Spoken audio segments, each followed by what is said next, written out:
ನಮಸ್ತೆ YouTube channel subscribe ಮಾಡಿ ಮರು ಡೂ ಆರ್ ಡೈ ಕಬಡ್ಡಿ ಒಳಗೆ ಇರ್ತದೆ ನೋಡ್ರಿ. ನೀವು 2 ರೇಡ್ ಆಯ್ತಾ 3ನೇ ರೇಡಿಗೆ ಒಂದು ಹೊಡಿಬೇಕು, ಇಲ್ಲಿಗೆ ಸಿಗಬೇಕು, ಒಂದು ಮಾಡಬೇಕು, ಇಲ್ಲಿಗೆ ಸಾಯ್ಬೇಕು.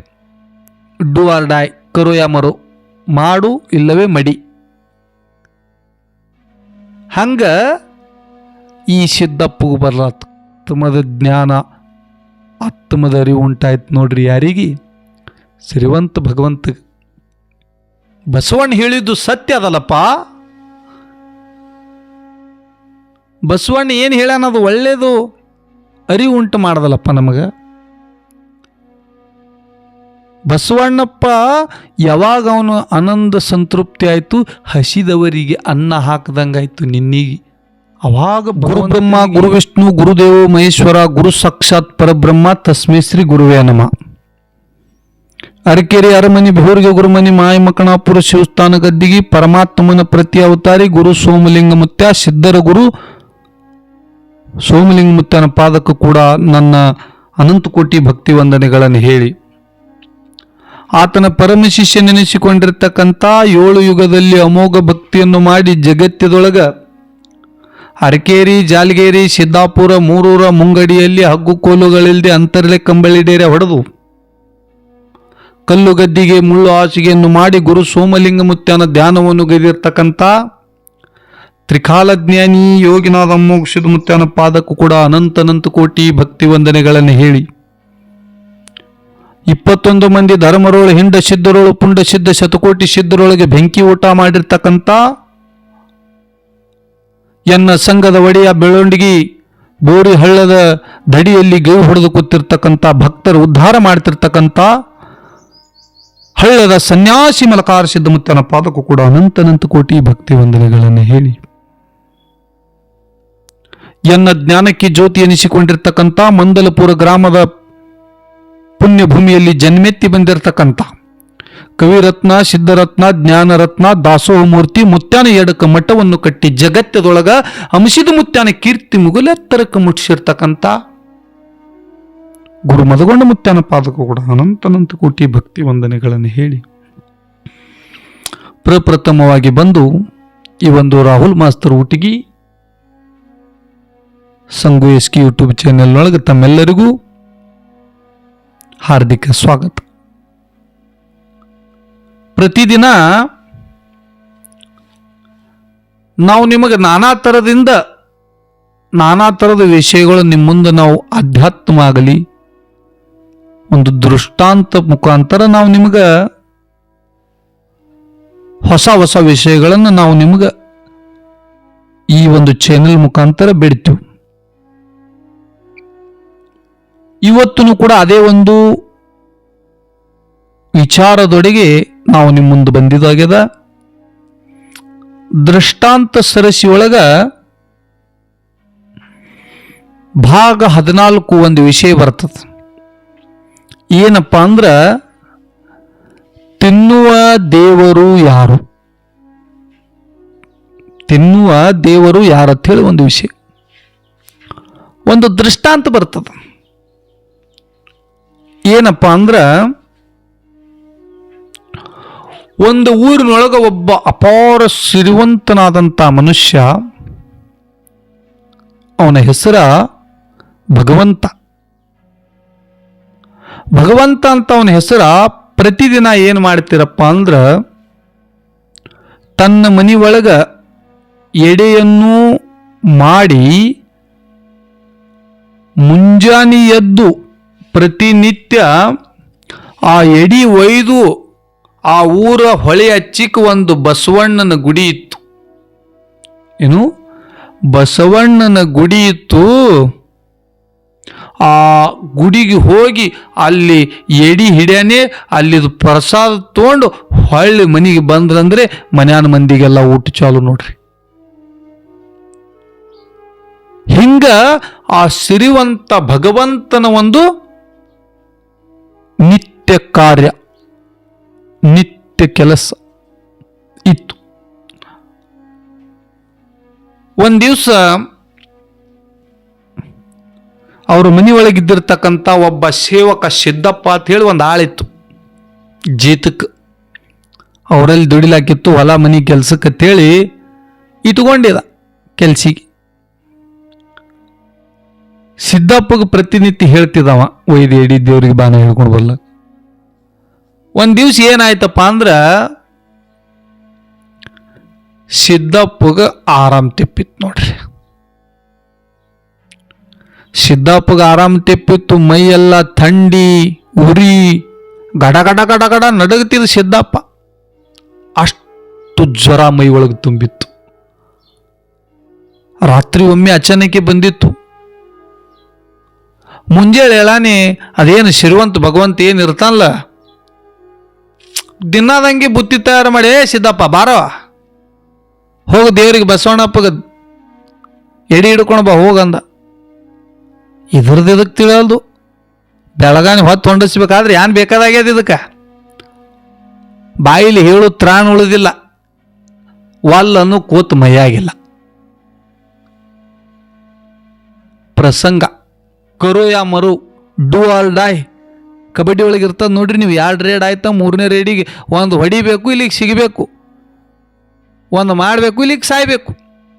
ಡೂ ಆರ್ ಡೈ, ಕರು ಯಾ ಮರು, ಮಾಡು ಇಲ್ಲವೇ ಮಡಿ. ಹಂಗ ಈ ಸಿದ್ದಪ್ಪಗೂ ಬರ್ಲತ್ತ ಸಮಯ, ಮಾಡು ಇಲ್ಲವೇ ಮಡಿ. ಇನ್ನೇನು ಮಾಡ್ತಾನ್ರಿ, ಮಾಲಕರ ಮಾತು ಮೀರ್ಲಾಕ ಬರಲ್ಲ, ಬೇಕಾದಡ ತ್ರಾಸಲ್ಲಿ ಯಾರಿಗೆ ಹೇಳಕ್ಕೆ ಬರಲ್ಲ. ಹೊಳ್ಳಿ ಹೇಳು ತ್ರಾಣು ಇದ್ದಿತ್ಲ, ಎಡಿ ತೊಗೊಂಡು ಹೊಂಟ. ಧಾರಾಕಾರದಿಂದ ಗುಡು ಹೊಡ್ಲಾತ್ತು, ಮಿಂಚಲಾತ್ತು, ಗದ್ದರಿಸ್ಲಾತ್ತು, ಮಳಿ ಆಗ್ಲಾತ್ತು. ನೋಡ್ರಿ ಎಂಥದ ಎಂಥ ಕಾಡಾಟ ಸಿದ್ದಪ್ಪನ ಜೀವನದಾಗ ಬಂದಿರಬೇಕು, ಎಂಥ ಕಾಡಾಟ ಸಿದ್ದಪ್ಪನ ಜೀವನದಾಗ ಇದ್ದಿರ್ಬೇಕು ನೋಡ್ರಿ. ಮಳೆ ಹೊಡ್ಲಾತ್ತು, ಸಿದ್ದಪ್ಪಗೆ ಹುಚ್ಚಿಡ್ದಂಗೆ ಆಯ್ತು. ಇದು ಹಂಗೆ ಮಳೆ ಆಗಿ ಹೋಯ್ತು, ಹೊಳಿ ದಂಡಿಗೆ ಹೋಗಿತ್ತು. ಆ ಮಳೆ ನೋಡಿ ಹೊಳಿ ದಾಟೋ ತ್ರಾಣ ಸಿದ್ದಪ್ಪಗಾಗಲಿಲ್ಲ. ಮೊದಲೇ ಮೈಯಾಗ ಸಿಕ್ಕಂಗೆ ಉರಿಯಾಗಿ ಗಡ ಗಡ ಗಡ ಗಡ ನಡಗತ್ತಿದ. ಎಲ್ಲರೂ ವಿಶ್ರಾಂತಿ ತೊಳಗೆ ಜಾಗ ಸಿಕ್ಕರೆ ಸಾಕಾಗಿತ್ತು. ಅಂಥದ್ರೊಳಗೆ ಬರೀ ಹೊಟ್ಟಿಲಿ ಹೊಂಟಿದ್ದ. ಹೊಟ್ಟಿ ಮಾತ್ರ ಫುಲ್ಲು ಹಸದಿತ್ತು. ಇನ್ಯಾನು ಮಾಡ್ತಾನ, ಅಲ್ಲೇ ಎಲ್ಲರೂ ಒಂದು ಆರಾಮ ಹೊಳಿ ದಂಡಿಗೆ ಜಾಗ ನೋಡಿ ಆ ಒಂದು ಇದ್ರೊಳಗೆ ಹಸರದೊಳಗೆ ಕೂತು ಹೊಟ್ಟೆ ಹಸಿದಿತ್ತು. ಆ ಎಡಿ ಅವನೇ ಉಂಡು ಬಿಟ್ಟ. ಎಡಿ ಅವನೇ ಉಂಡು ಸ್ವಲ್ಪ ಮಳೆ ಕಮ್ಮಾಗಾನೆ ಅರ್ಧ ಉಂಡು ಅರ್ಧ ಅಲ್ಲೇ ಮುಚ್ಚಿಟ್ಟು ಮತ್ತೆ ಎಲ್ಲ ಪ್ರತಿದಿನದಂಗೆ ಹಿಡ್ಕೊಂಡು ಬಂದಿನ ಅನ್ನೋರು ಗಪ್ಲೆ ಮನೆಗೆ ಬಂದು, ಆಯ್ತು ರೀ ಸಾವ್ಕಾರ ಹಿಡ್ಕೊಂಡು ಬಂದು ಅಂತೇಳಿ ಕೊಟ್ಟು ಹೋಗಿ ಮತ್ತೆ ಕೊಲೆ ಮನಗದ. ನೋಡ್ರಿ ಎಂಥ ತಿಳಿ ಸಿದ್ದಪ್ಪ. ಅವತ್ತೇ ರಾತ್ರಿ ಸಾವ್ಕಾರನ ಕನಸೊಳಗೆ ಬಸವಣ್ಣ ಬಂದು ನೋಡ್ರಿ ಹೆಂಗದ. ಬಸವಣ್ಣ ಬಂದ, ಸಾವ್ಕಾರ ಸಿರುವಂತ ಭಗವಂತಿಗೆ ಹೇಳ್ತಾನ, ಏ ಭಗವಂತ, ನೀ ಪ್ರತಿನಿತ್ಯ ನಿನ್ನ ಮನೆಯೊಳಗೆ ಎಡಿ ತಯಾರು ಮಾಡಿ ನನ್ನ ಊಟಕ್ಕೆ ಹೇಳಿ ತರಿಸ್ತಿದಿ. ಆದ್ರೆ ಇಷ್ಟು ದಿವಸ ನಿನ್ನ ಊಟ ಬಂದು ನನ್ನ ಹೊಟ್ಟಿಗೆ ಹತ್ತಿರಲಿಲ್ಲ. ಇವತ್ತು ನಿನ್ನ ಒಂದು ಎಡಿ ನನಗೆ ಸಂತೃಪ್ತ ಮಾಡ್ಯದ, ನನಗೆ ಆನಂದ ಮಾಡ್ಯದ. ಇವತ್ತು ಬಂದು ನನಗೆ ನಿನ್ನ ಎಡಿ ಮುಟ್ಟದಂಗೆ ಆಗ್ಯದ ಅಂತ ಹೇಳ್ದ ನೋಡ್ರಿ. ಹತ್ತಿಮೆ ಬಂಧುಗಳೇ, ಬಸವಣ್ಣ ಕನಸೊಳಗೆ ಸಿದ್ದಪ್ಪಗೆ ದಿಡ್ಗಲು ಬಡ್ದಂಗೆ ಆಯ್ತು. ಅಲ್ಲ ಅವನವನಂದವ ಇಟ್ಟು ವರ್ಷ ಆಯ್ತು ಮಾಡ್ಕೊಳ್ತಿದ್ದ.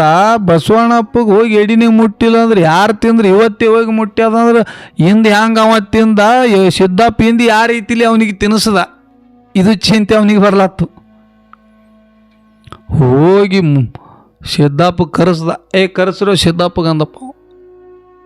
ಯಾರು? ಶ್ರೀಮಂತ ಭಗವಂತ ಕರೆಸಿ, ಸಿದ್ಧ ಮಗನ, ಇಟ್ಟು ದಿವಸ ಮತ್ತು ನಾವು ಒಯ್ದು ಅಲ್ಲಿ ದೇವರಿಗೆ ಎಡಿ ಹಿಡ್ತಿದ್ದೆವು, ಎಂದೂ ಮುಟ್ಟಿಲ್ಲತ್ತೋ, ನಿಂದು ಮುಟ್ಟ್ಯಾದತ್ತಲ್ಲ, ನಿನ್ನೆ ಭಗವಂತ ಸಂತೃಪ್ತ ಆಗ್ಯಾನತ್ತೋ ಮಗನ, ನಿನ್ನೆ ಹೆಂಗೆ ತಿನ್ಸಿದತ್ತು ಕೇಳ್ದ ಅವನಿಗೆ. ಇದಕ್ಕೆ ನೋಡ್ರಿ, ಮೊದಲೇ ಥಂಡಿ ಉರಿ ಬಿಟ್ಟು ಗಡ ಗಡ ಗಡ ಗಡ ನಡಗಲಿತ್ತಿದ್ರು ಹೊಟ್ಯಾಗ. ನನಗೆ ಕೇಳ್ಯಾರನು ಏನ್ರಿ ಆಗಿತ್ತೇನು. ಇವ್ರು ಬಂದು ಕೇಳ ತೀರ ಥಂಡಗೈತಿದ್ದು. ಯಪ್ಪ, ಇವ್ರಿಗೆ ಗೊತ್ತಾಯ್ತೀನಿ ಹೊಡಿತಾರಂದವನು. ಓ ಸಾವ್ಕಾರ ತಪ್ಪಾಗ್ಯದ್ರಿ ಸಾವ್ಕಾರ, ಇನ್ನೊಮ್ಮೆ ಹಂಗೆ ಮಾಡಂಗಿಲ್ಲ, ತಪ್ಪಾಗ್ಯದ್ರಲ್ಲ. ತಪ್ಪು ಯಾಕೆ ಹೇಳ್ತೋ? ಏನಿದ್ದದ್ದು ಹೇಳಲ್ಲ. ಭಗವಂತ ಬಸವಣ್ಣ ಆನಂದಾಗ್ಯಾನೋ ನಿನ್ನೆ ಉಟ್ಕೊಂಡು. ತಪ್ಪ್ಯಾಕಾಗ್ಯದತಿ, ನನಗೆ ಆನಂದ ಆಗ್ಯದ, ಏನಿದ್ದದು ಹೇಳಂದ. ಇದಕ್ಕೆ ಎಲ್ಲಿ ಬಾಯಿಲೆ ಹಿಂಗೆ ಹೇಳಿ ಹೊಡಿತಾರತಿ, ಇದಕ್ಕೆ ಚಿಂತೆ ಡಾಕ ಡಾಕ ಡಾಕ ಡಾಕ ಮೊದಲೇ ನಡಗಲತ್ತಿತ್ತಿದು.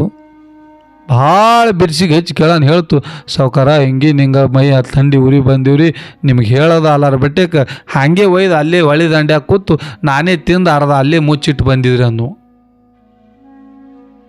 ಅವಾಗ ಆತ್ಮದ ಜ್ಞಾನ, ಆತ್ಮದ ಅರಿವು ಉಂಟಾಯ್ತು ನೋಡ್ರಿ. ಯಾರಿಗೆ? ಸಿರಿವಂತ ಭಗವಂತ. ಬಸವಣ್ಣ ಹೇಳಿದ್ದು ಸತ್ಯ ಅದಲ್ಲಪ್ಪ. ಬಸವಣ್ಣ ಏನು ಹೇಳ್ಯಾನದು ಒಳ್ಳೇದು ಅರಿವು ಉಂಟು ಮಾಡ್ದಲ್ಲಪ್ಪ ನಮಗೆ. ಬಸವಣ್ಣಪ್ಪ ಯಾವಾಗ ಅವನು ಆನಂದ ಸಂತೃಪ್ತಿ ಆಯಿತು, ಹಸಿದವರಿಗೆ ಅನ್ನ ಹಾಕ್ದಂಗಾಯ್ತು ನಿನ್ನಿಗೆ, ಅವಾಗ ಭಗವಂತನಿಗೆ ಆನಂದ ಆಯಿತು. ಅವಾಗ ಬಸವಣ್ಣವನಿಗೆ ಆನಂದ ಆಯಿತು ಅಂದ್ರೆ ಅವಾಗ ದೇವರಿಗೆ ಆನಂದ ಆಯಿತು. ಅವಾಗ ಭಗವಂತ ಇವ ಸಿರಿವಂತ ಏನು ತಿಳ್ಕೊಂಡಲ್ಲ. ಹೌದಪ್ಪ, ಸತ್ಯದ ಜಗತ್ತದೊಳಗೆ ನಾವು ಅಲ್ಲಿ ಇಲ್ಲಿ ಎಡಿ ಹಿಡಿಯೋಕ್ಕಿಂತಲೂ ಹಸಿದಂತೆ ಯಾರು ಬಂದಿರುತ್ತಾರ ಅವರಿಗೆ ಅನ್ನ ಹಾಕದೆ ಅಂದರೆ ಪರಮಾತ್ಮ ಮನುಷ್ಯನ ರೂಪದೊಳಗೆ ಬಂದು ಅನ್ನ ಉಂಡು ಹೋಗ್ತಾನ. ತಿನ್ನುವ ದೇವರು ಅವರು. ತಿನ್ನುವ ದೇವರು ಯಾರು? ಯಾವತ್ತು ಹೊಟ್ಟಿ ಹಸದು ಹೊಳಿ ದಂಡ್ಯಾಗ ಕೂತು ಬಸವಣ್ಣ ನೀಡಿ ತಾನೇ ತಿಂದ. ಬಸವಣ್ಣ ಸಿದ್ದಪ್ಪನ ರೂಪದಾಗ ಬಂದು ತಿಂದು ಹೋದ ಅಂದ್ರೆ ಹಸಿದವರಿಗೆ ಒಂದು ತುತ್ತ ಅನ್ನ ಯಾರು ಹಾಕ್ತಾರ?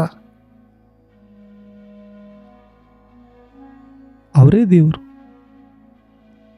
ಭಗವಂತ ನಿಮ್ಮಿಂದ ಅನ್ನ ತಿನ್ನುವುದಿತ್ತಂದ್ರೆ ಅವ ಯಾವುದೇ ರೀತಿ ಯಾವುದೇ ರೂಪಲೇ ಕೂಡ ಬಂದು ತಿಂದು ಹೋಗ್ತಾನ. ಜಗತ್ತದೊಳಗೆ ಅನ್ನದಾನವನ್ನು ಮಾಡ್ರಿ. ಪರಮಾತ್ಮ ನೀವು ಅನ್ನ ದಾನ ಜರ್ತಕ ಮಾಡಿದ್ರೆ ಅಂದ್ರೆ ನಿಮ್ಮ ಮನೆ ಒಳಗಿಂದ ಅನ್ನ ಯಾವತ್ತೂ ಕಡಿಗೂಡಂಗಿಲ್ಲವ. ಅಂಥ ಶಕ್ತಿ ಅನ್ನದಾನದೊಳಗಾದ. ಹೌದಲ್ಲ? ಅದಕ್ಕೆ ಆತ್ಮೀಯ ಬಂಧುಗಳೇ, ದಾನವನ್ನು ಮಾಡ್ರಿ. ನಿಜವಾಗಿ ತಿನ್ನುವ ದೇವರು ಯಾರು? ಅವಾಗ ಭಗವಂತಗೆ ಅರಿವಾಯ್ತು. ಹೌದಲ್ಲಪ್ಪ, ಬರೋಬರಿ ಅದ. ಬಸವಣ್ಣನವರು ಸಿದ್ಧಾಂತ ಮುಖಾಂತರ ನನಗೆ ಇದನ್ನು ಅರಿವು ಮಾಡಿಕೊಟ್ರು. ಇಲ್ಲಿಗೆ ನನಗಿದು ತಿಳಿತಿತ್ಲಿ, ಹಿಂಗೆ ನನ್ನ ಜನ್ಮ ಇರುತ್ತಾನ, ನಾ ಎಡಿ ಹಿಡಿದು ಇದರಾಗಿ ಹೋಗ್ತಿತ್ತು. ಆದರೆ ಇದು ನಿಜವಾಗಿ ತಿನ್ನುವ ದೇವರು ಯಾರಂತ ನನಗೆ ಅರಿವಾಗ್ತಿರ್ಲಿಲ್ಲ. ನನಗೆ ಅರಿವು ಮಾಡಿಕೊಟ್ಟು ಬಸವಣ್ಣ ನಿನ್ನಲ್ಲಿ ಕೃತಜ್ಞತೆ, ನಿನ್ನಲ್ಲಿ ಕೃತಜ್ಞತೆ ಹೇಳಿ ಭಗವಂತ ಕಾಲು ಬಿದ್ದ. ಅವನಿಗೆ ಅರಿವು ಉಂಟಾಯಿತು. ನೀವು ಕೂಡ ಆತ್ಮೀಯ ಬಂಧುಗಳೇ, ನಿಜವಾದ ಜೀವನದೊಳಗೆ ತಿನ್ನುವ ದೇವರು ಯಾರು ಇದರ ಅರ್ಥ ತಿಳ್ಕೊಬೇಕಾಗ್ಯದ. ಅರ್ಥ ತಿಳ್ಕೊಂಡಿದೆಯಾದ್ರೆ ನಮ್ಮ ಜನ್ಮ ಸಫಲ ಆಗ್ತದೆ. ತಿನ್ನುವ ದೇವರಿಗೆ ಅನ್ನ ಹಾಕಿದ್ರೆ ಅಂದ್ರೆ ನಿಮ್ಮ ಕನಸಿನೊಳಗೂ ಕೂಡ ಪರಮಾತ್ಮ ಬಂದು ನಿಮಗೆ ಅರಿವು ಉಂಟು ಮಾಡ್ತಾನಂತ ಒಂದು ಆತ್ಮವಿಶ್ವಾಸದ ಮೇರೆಗೆ ತಮ್ಮೆಲ್ಲರಿಗೂ ಮತ್ತೊಮ್ಮೆ ಮಗದೊಮ್ಮೆ ಕೋಟಿ ಕೋಟಿ ವಿನಂತಿಗಳನ್ನು ಹೇಳಿ ಇಲ್ಲಿಗೆ ಒಂದು ಕಾರ್ಯಕ್ರಮ ಮುಕ್ತಾಯ. ಧನ್ಯವಾದಗಳು.